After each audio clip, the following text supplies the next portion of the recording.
Bonjour tout le monde, c'est Monsieur 2X. Donc dans cette vidéo, nous allons traiter un exemple d'annuité de placement. Alors, on va se mettre dans le contexte. Donc on va supposer qu'il y a une jeune fille qui s'appelle, on va l'appeler Melinda, elle a 16 ans et elle désire passer son permis de conduire. Et donc naturellement, plus tard, elle désirait s'acheter une voiture. Donc elle va travailler et elle décide que chaque mois, elle va verser 100 € sur un compte d'épargne tous les premiers du mois. Elle va faire ça pendant 5 ans. Donc la première question qu'on va se poser, c'est si le taux d'intérêt qui est mensuel est de 2,3%, bien on va regarder un petit peu le montant qu'elle aura épargné au bout de 6 mois. La deuxième question qu'on va se poser, c'est que voilà, les 5 ans se sont écoulés, Melinda veut s'acheter une voiture, et la voiture pour laquelle elle est intéressée, elle coûte 20 700 €. La question c'est, est-ce que Melinda pourra s'acheter cette voiture grâce uniquement à son épargne? Alors, avant de se lancer dans les calculs, il faut tout d'abord analyser le contexte.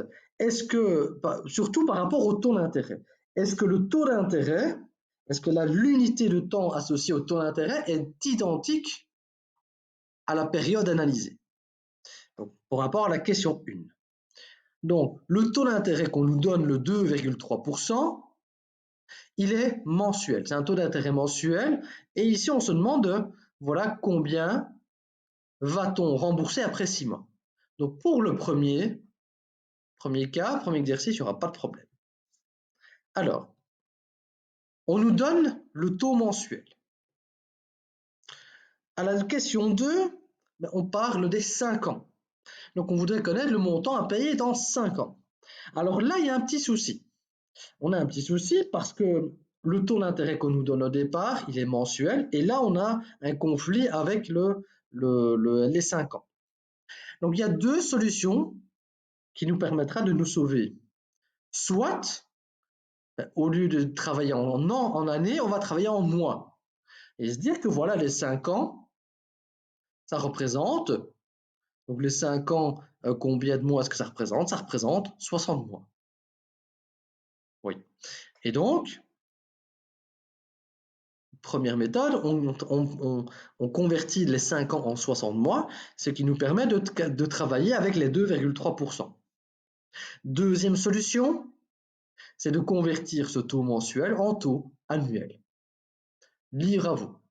Moi, j'ai décidé dans cette vidéo d'uniquement travailler avec les 2,3% et de convertir les 5 ans en mois. Alors, je le fais parce que c'est très simple. Si par exemple, j'avais pris 4,2 ans, là, j'aurais vraisemblablement j'aurais converti sans doute le taux mensuel en taux annuel. Allons-y. Mettons-nous dans le contexte et alors je vais travailler avec un tableau afin d'expliquer. Donc, on va analyser ce qui se passe après 6 mois. Donc, remarquez le tableau. Donc ici, je vais regarder les dates. Donc dans l'énoncé, on nous dit que ça se fait tous les premiers du mois. Donc les colonnes vont représenter les moments où je vais faire le placement, le versement. Et ici, je vais analyser les dépôts eux-mêmes. Et alors, par simplicité, je vais commencer par le dernier dépôt. Donc le 6e dépôt, le 6e versement. Alors déjà, de quel montant il est? On suppose qu'elle fait des versements de 100 €. Quand est-ce que ce 6e versement va être fait? Est-ce qu'il va être fait le 1er janvier? Non, c'est le 6e. C'est pas là. Est-ce que c'est le 1er février? Non plus. Le 6e versement, c'est au 1er juin qu'il va être fait. Donc le 1er juin, il y aura 100 € sur le compte, au minimum. Alors, le 5e versement, quand va-t-il être fait? Le 5e versement, lui, il va être fait le 1er mai. Le 1er mai, il y aura 100 € sur le compte. Mais rappelez-vous que ce que je vous ai dit dans la vidéo précédente, les montants évoluent au cours du temps et nous travaillons par intérêt composé. Et donc, par conséquent, les 100 € ici ne vaudront plus 100 € ici. Ils vont évoluer selon les intérêts composés.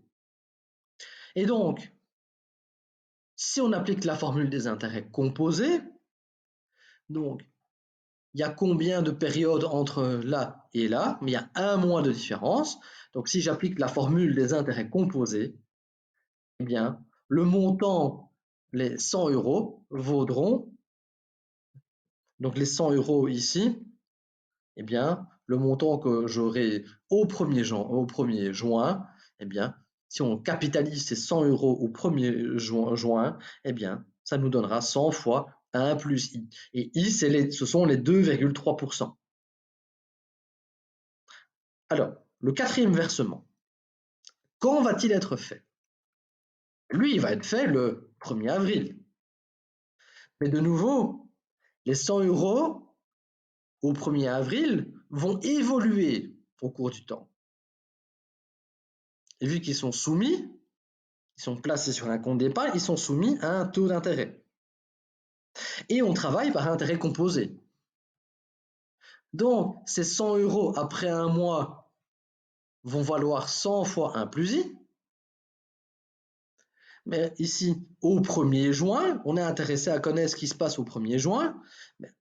On regarde ce qui se passe après 2 mois. Nous travaillons par intérêt composé. Donc, les 100 € eh bien, vaudront, donc les 100 € au 1er juin seront capitalisés selon cette formule ici. Remarquez que c'est bien la formule des intérêts composés. Donc la valeur initiale c'est 100 et je regarde ce qui se passe après 2 ans.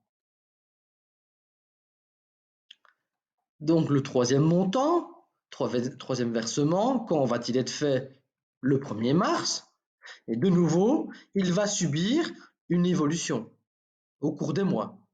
Donc au 1er avril, il vaudra 100 fois 1 plus i, 100 1 plus i au carré, 100 fois 1 plus i au cube. Et alors, vous avez compris, la technique est identique. Au 2e mois, on verse 100 € et ce montant évolue au cours du temps. Et le 1er montant, quand va-t-il être fait? Le 1er juin, le 1er versement, et donc lui aussi, il va évoluer au cours du temps. Et donc moi, ce que je veux savoir, c'est en fait combien le montant que j'ai à la fin au 1er juin. Combien y aura-t-il sur le compte au 1er juin? Et donc, moi, ce que je veux savoir, c'est connaître ce qu'on va appeler la valeur acquise. Alors, et ici, la valeur acquise, je vais toujours la noter par VA. Et alors, pourquoi j'ai écrit un indice 6? Parce que moi, la question que je me pose, c'est que vais-je avoir sur mon compte d'épargne après 6 mois? Et maintenant, si je veux savoir combien j'ai sur mon compte d'épargne après 6 mois, eh bien, je vais additionner tout ça. Je vais additionner le tout.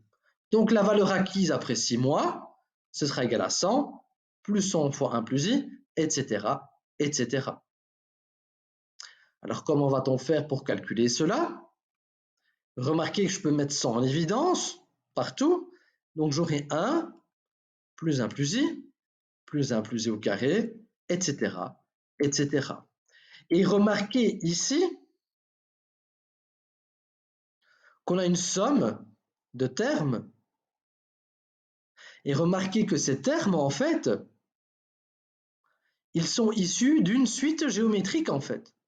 J'ai 1 plus i. Remarquez que je fais 1 plus i au carré. Donc, c'est celui-là fois, c'est 1 plus i fois 1 plus i. J'ai 1 plus i au cube. J'ai 1 plus i exposant 4. J'ai 1 plus i exposant 5.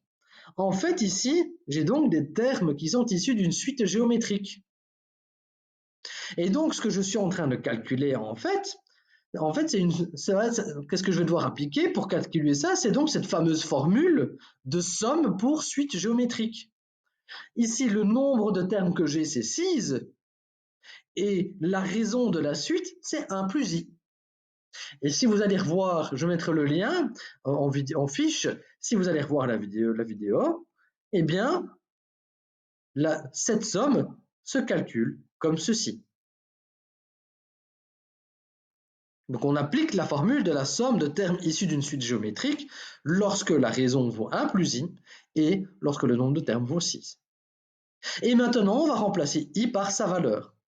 Alors on remarque ici, ça va donner moins i, mais ça c'est pas grave. Donc, ici on switch, on supprime le signe moins, mais on permute les deux, hein, c'est totalement équivalent. Et on va remplacer maintenant i par sa valeur. Donc si i vaut 2,3%, donc ça nous donne 0,023. Donc 1 plus 1, ça nous donne 1,023. Donc on va faire exposant 6 divisé par 0,023. Et si on fait ça à la calculatrice, eh bien, sur son compte d'épargne, elle aura 635 €. Donc ce qu'on va faire maintenant, c'est le même principe, la même somme, sauf qu'on va le faire non pas sur 6 mois, mais nous on veut la réponse sur 5 ans, donc on va le faire sur 60 mois. Donc nous, ce qu'on va calculer, on va calculer VA 60, parce qu'on veut connaître la valeur acquise après 5 ans, 60 mois. Donc on doit calculer 100, plus 100 fois 1 plus i, plus 100 fois 1 plus i au carré, patati patata, jusque 100 fois 1 plus i exposant 59.